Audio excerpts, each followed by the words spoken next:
fiction, we have literary journalism, also known as narrative journalism. Kakaiba siya or iba siya sa usual na reportage na ginagawa ng mga author in newspaper na makikita natin. Why? Because in literary journalism, we use or we incorporate figurative languages or several literary devices to make our writing more vibrant, more colorful, and more engaging to our readers. And it also symbolizes that really catches the attention of the readers. What is the journalism it is? Literary or narrative journalism is a form of reporting. Does not it limits itself to the traditional journalistic way of writing. It utilizes fiction elements without letting reportage of the lost. Here are the 5 examples of literary journalism.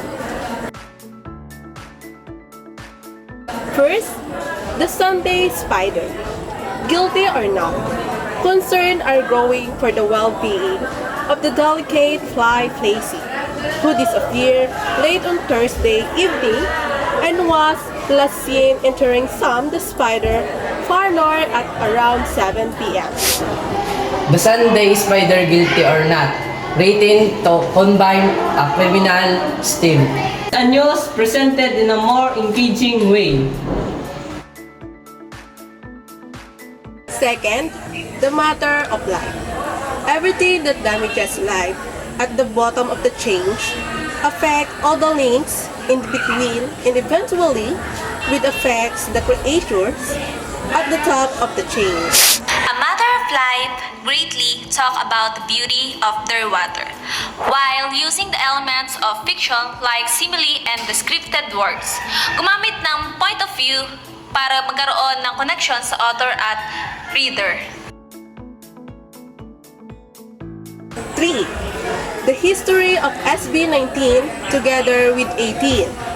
They made a first Filipino boy group and first ever Southeast Asian Award to be nominated in the 2021 Billboard Music Awards under the category Top Social Artists. The story of SB19 together with 18, where we can read the journey of SB19 in a way that catches the attention of the reader. We all know the SB19 is the one of na kinakaadikan natin sa panahon ngayon. Nakilala sila sa mapa na tinangkilik natin sa song nila. SB19 din ang tinaguri ang King of Bebop that paved the way for other Bebop groups to the international scene. Makikita yan sa article na banggit, pero ginamitan ito ng literary devices katulad ng dialogue. 4. Nico Mendez, Nick Joaquin, 1917 to 2004. A national artist for literature and a winner of a Ramon Magsaysay Award, the Asian equivalent to the Nobel Prize. Nick Joaquin Reportage on Crime is the pioneering among all. It talks about the different periods in the Philippine history. But instead of just reporting, Nick Joaquin used narrative to represent their interselection. Last one is Pop Crimes, Quijano de Manila Reportage on Crime. The adherents of opposing views of history can find whatever support that may please them. But to the man, like myself, has touched by a single act, the very nerve of history. It is a source of confidence to know that while he stand alone, he had not acted in isolation, outside or in opposition to the compelling circumstances of his time and place. Ferdinand E. Marcos notes on the New Societal of Philippines 1973. Among all the examples that was stated earlier, it is Nick Joaquin's literary journalism that really paved the way for the Filipinos to write literary journalism as well. One example of Nick Joaquin's literary journalism is Pop Crimes, Quijano de Manila's reportage on crime.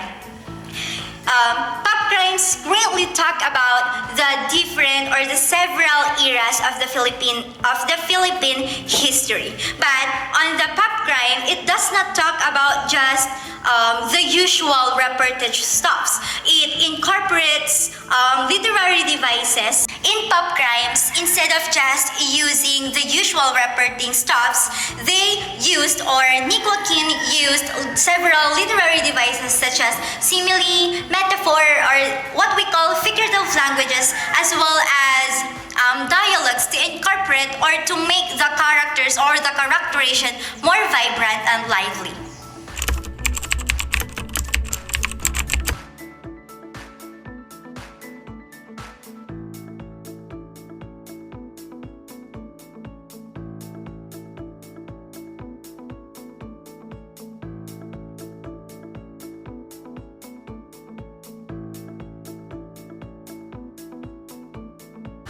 Mula sa mga examples na naipakita natin about literary journalism, makikita natin kung gaano kalawak ang kakayahan ng mga Pilipino na makapagsulat. At dapat nating ipagpasalamat yun kay Nick Joaquin dahil siya yung nag-pave ng way para sa mga Filipino na makilala ang literary journalism na hindi lamang nagdaragdag ng kaalaman sa isang reader, bagkus nagdaragdag din ng excitement at ng enjoyment while you are delving yourself to the different types of narratives na nababasa mo that of course based on reality. Masasabi natin that literary journalism is like the Elias to Ibarra. Elias na nagpakita ng tunay na situation ng Philippines kay Ibarra in a way na symbolic at hindi lamang inilahad directly. Kaya masasabi natin that literary journalism should be kept alive and should be used in today's society.